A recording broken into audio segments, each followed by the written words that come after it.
Bonjour à tous et bienvenue sur ce premier module sur le thème des inspirations années 20.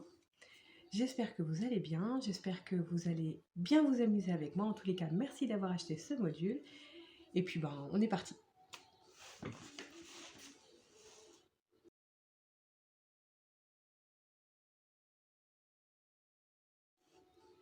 Voilà, donc on est parti. Je vais commencer par vous préparer tous les produits que je vais utiliser durant ce maquillage. Comme ça, vous pouvez les préparer également en amont et vous n'avez pas à les chercher tout au long de la vidéo, à mettre en pause et tout ça.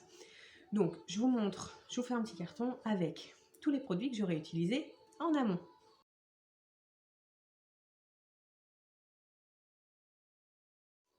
Vous êtes prête?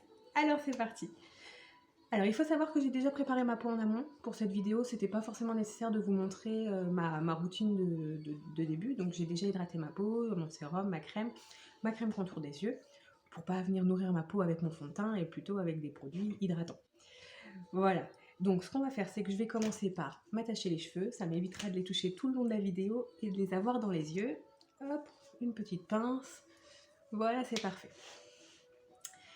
Ensuite, alors il faut savoir que si j'avais fait un make-up très classique, je serais venue travailler mes sourcils. En effet, les sourcils des années 20 et les sourcils de maintenant, on est d'accord, c'est pas du tout la même chose. Les sourcils des années 20 étaient des sourcils très très fins, assez hauts et en arrondi comme ça qui redescendaient très bas. Aujourd'hui, on a plutôt tendance à faire des sourcils assez épais, très structurés, un petit peu en arc de cercle. Bon, moi, j'ai une préférence pour des sourcils assez naturels, j'y touche que très rarement, mais c'est vraiment une question de goût. Voilà, donc si vous êtes prête, on démarre. Et on va démarrer du coup par les yeux. Et pour ce faire, je vais commencer par appliquer une base toute simple pour lisser ma paupière et pour me permettre d'accueillir les produits proprement.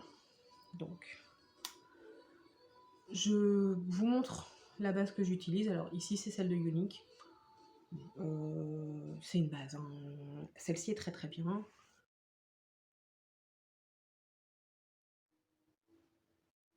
Mais évidemment, n'importe quelle base fera l'affaire. Si vous n'avez pas de base, c'est pas grave, ne vous affolez pas. Vous prenez soit votre fond de teint, soit votre anti-cerne et vous venez appliquer de la même manière que je suis en train d'appliquer ma base, votre anti-cerne.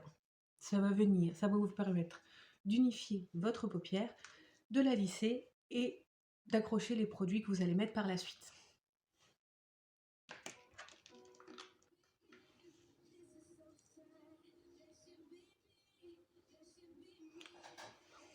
Une fois que notre paupière est bien unifiée, on va venir dessiner la forme de notre œil. Alors il faut savoir qu'aujourd'hui on a plutôt tendance à faire des formes assez ouvertes, assez remontées, assez grandes. À l'époque, on était vraiment sur une forme d'œil qui était un petit peu tombant, qui donnait un petit peu un regard un petit peu triste. Et pour ce faire, on va utiliser deux couleurs. Alors à l'époque ils n'en utilisaient qu'une, c'était le noir. Moi je vais moderniser un petit peu en utilisant deux couleurs et pour ça j'ai choisi un orangé de ma couleur Kat Von D et le noir de ma couleur MAC, de ma palette MAC. Vous pouvez choisir la couleur de transition, donc la couleur orange que moi j'ai choisie. Vous pouvez la choisir de n'importe quelle couleur que vous voulez, c'est vraiment une couleur de transition, c'est vraiment une question de goût, ça peut être un violacé, ça peut être un rosé, ça pose pas de problème. Par contre, c'est important que la couleur soit mate. On ne veut pas de paillettes dans de maquillage, on ne veut pas de brillance, on veut vraiment quelque chose de mat.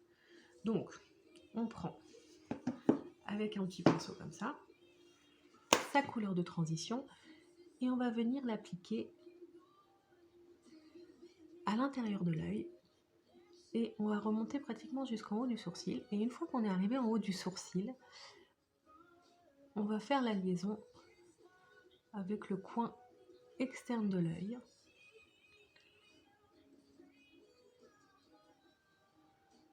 un petit peu comme si on faisait un triangle. Vous voyez, on s'imagine le triangle, on l'a là. Une fois qu'on a appliqué sa couleur, on prend le pinceau indispensable à toute maquilleuse, le Fluffy. Alors on le prend bien propre, attention, hein. Il faut vraiment qu'il n'y ait pas de particules d'une autre couleur et on va venir dégrader en tout petit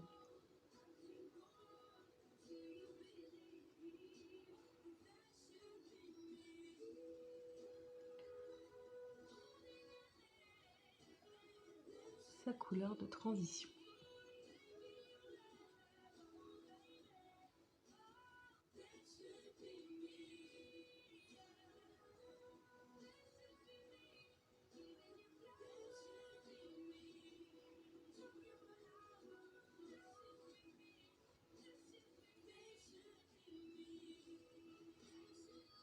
Une fois qu'on a bien dégradé, on va venir prendre un petit pinceau boule, sa couleur noire, et on va venir appliquer sa couleur noire en ras de cils.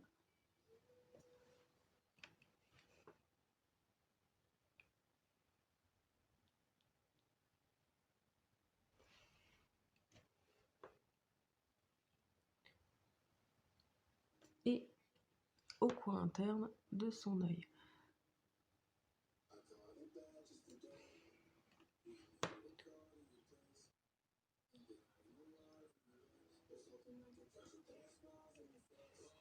Alors, on dépose quand même pas mal de matière pour pouvoir venir la dégrader après dans notre orangé.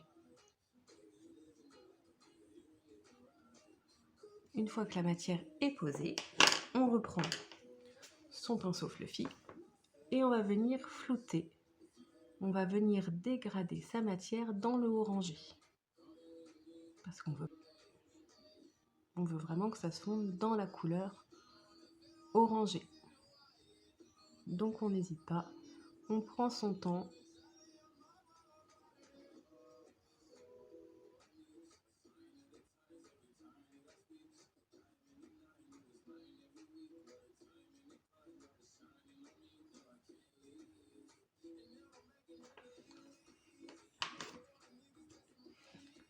Et ce noir, on va vraiment venir le remonter très très haut.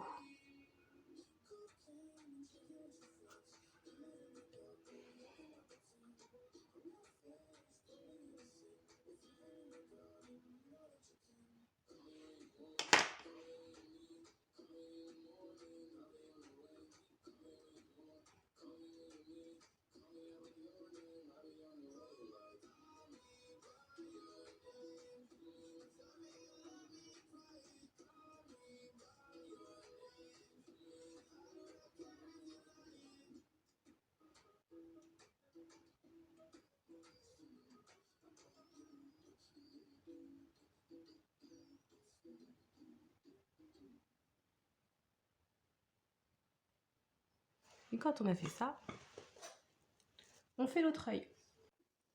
Vos deux yeux sont faits. On va maintenant passer au dessous d'œil. Donc, pour ce faire, on prend sa couleur noire, toujours son pinceau boule.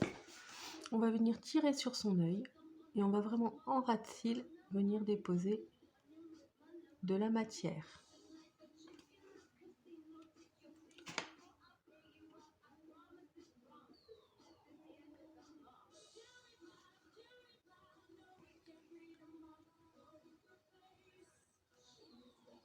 Et on va bien jusqu'au creux de l'œil.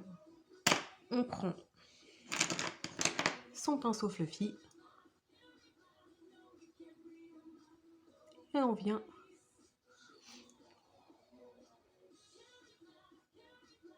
toujours pareil, dégrader notre matière.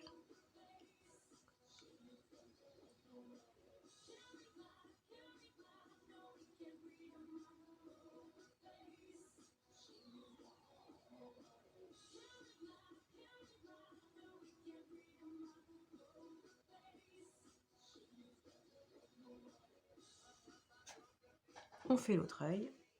Donc maintenant, on va venir appliquer son mascara. Donc moi, je commence par une base. Alors, pourquoi je mets une base? Tout simplement pour donner un petit peu de volume à mes cils. Et pour les protéger aussi un petit peu. Parce qu'à force de mettre du mascara, on a tendance à gainer un petit peu nos cils. Et ils deviennent un peu plus fragiles. Donc je mets une petite base à base de vitamine E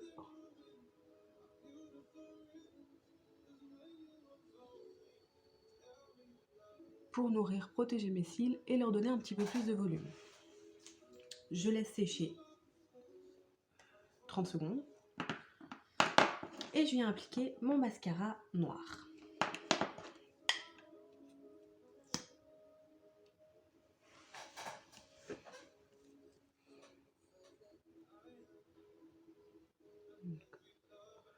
On démarre bien de la base du cil en zigzag.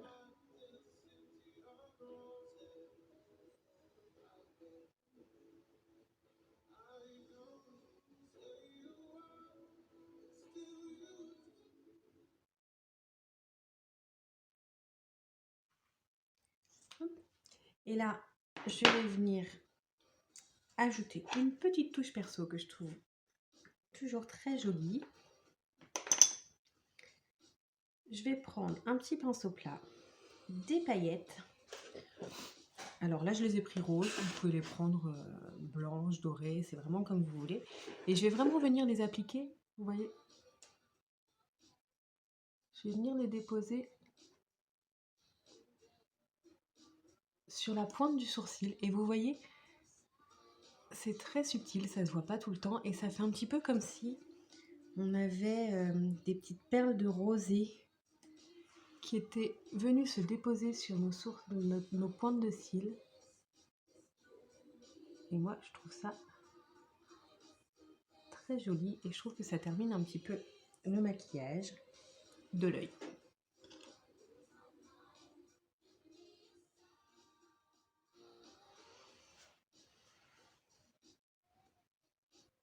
Voilà. Les yeux pour moi sont terminés pour ce make-up. On va maintenant passer au teint.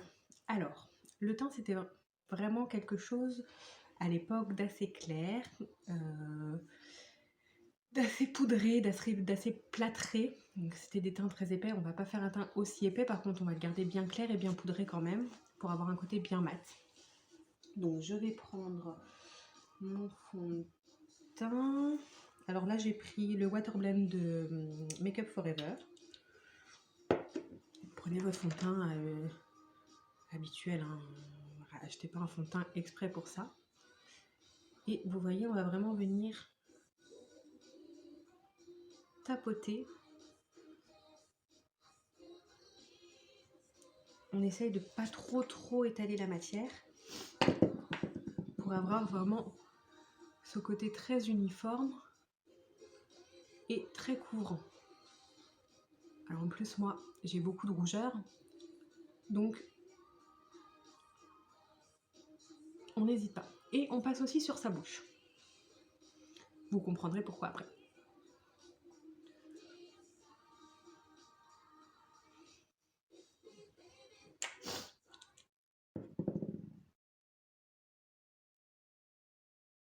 Donc on y va, hein. On dépose vraiment pas mal de matière, toujours en tapotant.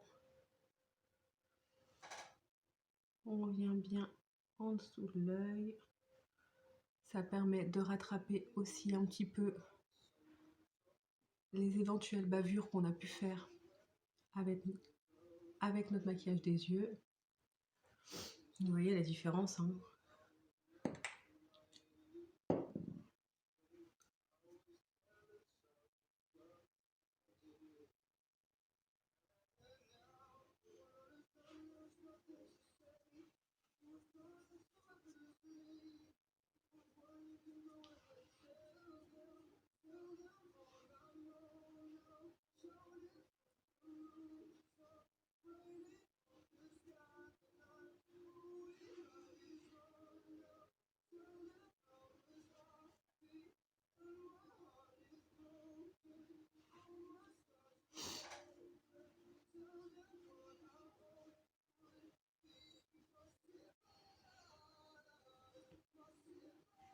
Une fois que notre teint est bien couvert,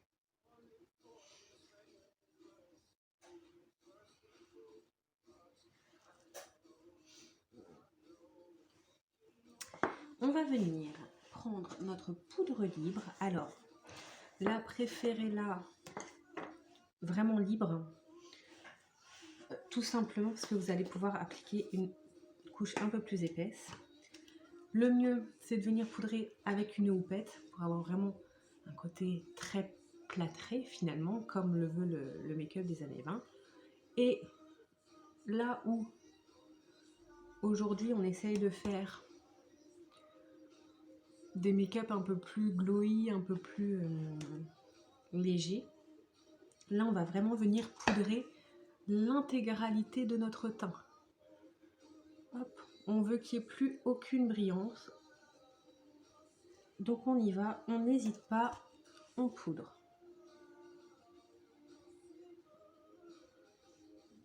Et vous voyez, je viens vraiment appliquer ma poudre pour vraiment venir plâtrer mon teint. Je fais pas de mouvement, je viens vraiment plâtrer mon fond de teint.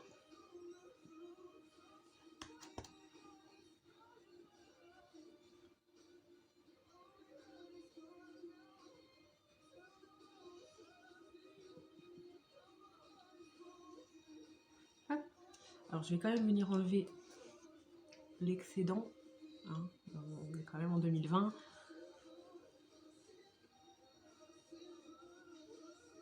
Quand vous touchez, vous devez sentir que c'est vraiment tout doux, que ça accroche plus du tout, vous ne devez plus sentir de gras. Vous voyez, là je sens que j'ai encore un petit peu de gras, ça veut dire que j'ai pas assez plâtré. Ça veut dire que j'ai des brillances qui risquent de revenir un petit peu sur ce make-up et c'est pas du tout ce qu'on les fait souhaiter. Hop. Voilà, là on est bien. On a poudré, on va quand même venir avec un petit goupillon, même si on n'a pas travaillé les sourcils pour ce make-up là, enlever notre poudre qu'on a pu mettre, qui a pu tomber. Alors voilà, on veut quand même que ça fasse propre. Donc on y va, on poudre, on enlève l'excédent de poudre. Et on va appliquer le blush. Alors là c'est pareil, la technique du blush est un peu différente des années d'aujourd'hui. Alors pour le blush, je vais prendre... Laissez-moi réfléchir. Je vais prendre un assez foncé quand même, un assez marqué, parce qu'il n'y a pas de contouring à l'époque. Donc c'est vraiment ce qui va venir apporter le peps un petit peu à nos make-up. Donc je vais choisir celui-ci. Je vais le prendre au doigt. Pourquoi je le prends au doigt? Tout simplement parce qu'à l'époque, il faisait vraiment un rond sur la pommette pour donner un effet très bonne mine. Donc on sourit. Et au centre de la pommette, on vient appliquer, on y va, hein, son blush. Et après, avec un pinceau, on va venir le dégrader. Et on y va, hein. On y va, on dégrade, mais toujours en rond. Vous voyez, je ne l'étale pas jusqu'à la tempe. On reste vraiment ciblé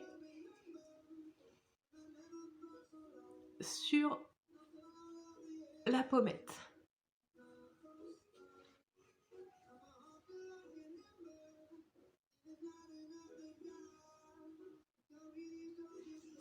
Voilà, on fait pareil, évidemment, sur l'autre joue. Donc, on applique sa matière en rond. Et après, on va venir dégrader ses contours. C'est aussi pour ça que c'est important de bien poudrer. Parce que si vous n'êtes pas assez poudré, votre matière, elle ne va pas glisser, elle va s'accrocher au fond de teint. Et vous allez avoir du mal à la dégrader. Et vous risquez d'avoir un gros paquet, une grosse joue toute rose, un peu clown. C'est pas non plus ce qu'on recherche, forcément. Ça commence à prendre forme, hein, là, les filles. Le teint est fait, les yeux sont faits. Il nous reste plus que... Oh, vous voyez, je n'ai pas assez poudré au niveau de dessus de la bouche. Et du coup, ça brille. Et on veut vraiment zéro brillance. C'est mieux. Et maintenant, on va passer à la bouche. Pareil, là, on va vraiment sur une bouche qui est totalement différente avec aujourd'hui. Aujourd'hui, on a tendance à vouloir des bouches très pulpeuses, très charnues. À l'époque, elles avaient des plus petites bouches, ou en tous les cas, elles maquillaient vraiment que l'intérieur de la bouche. D'ailleurs, généralement, elles maquillaient leur bouche au doigt. Elles n'utilisaient évidemment pas de pinceau. Et surtout, elles n'utilisaient pas le rouge à lèvres directement. Elles utilisaient leurs doigts. Alors moi, je vais quand même utiliser un pinceau parce que je trouve que c'est plus hygiénique. Et on va partir sur un rouge à lèvres. Tiens, si j'essayais... Alors, ça doit être un rouge à lèvres rouge, de préférence. Moi, je vais prendre celui-là. Rouge, rouge foncé, bordeaux, violacé. Voilà, il faut y aller sur la couleur, ça va vraiment donner du peps. Donc moi, j'ai pris un gros rouge. Et on va venir vraiment appliquer notre couleur sur l'intérieur de la bouche. Alors, je vais me rapprocher un petit peu pour que vous voyez bien. Vous voyez, comme si je venais tapoter ma bouche avec mon doigt.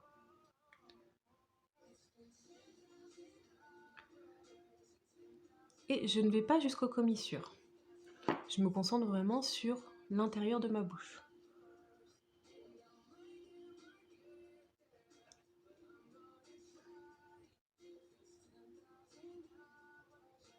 Et on va bien accentuer le cœur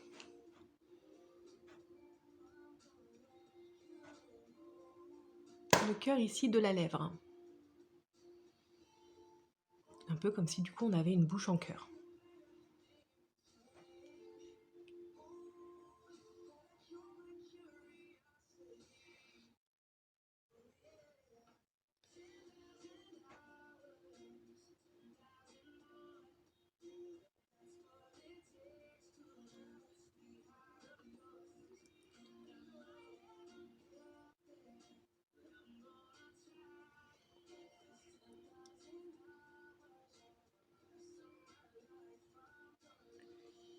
Et c'est aussi pour ça que j'ai mis du fond de teint. Vous vous rappelez tout à l'heure, je vous ai dit qu'on allait mettre du fond de teint aussi sur la bouche.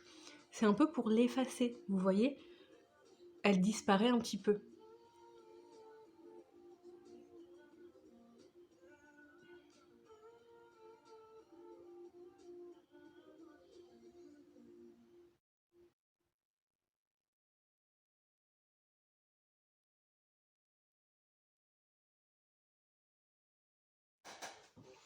Vraiment pour venir donner cette bouche un petit peu en cœur, très typique de ces années-là.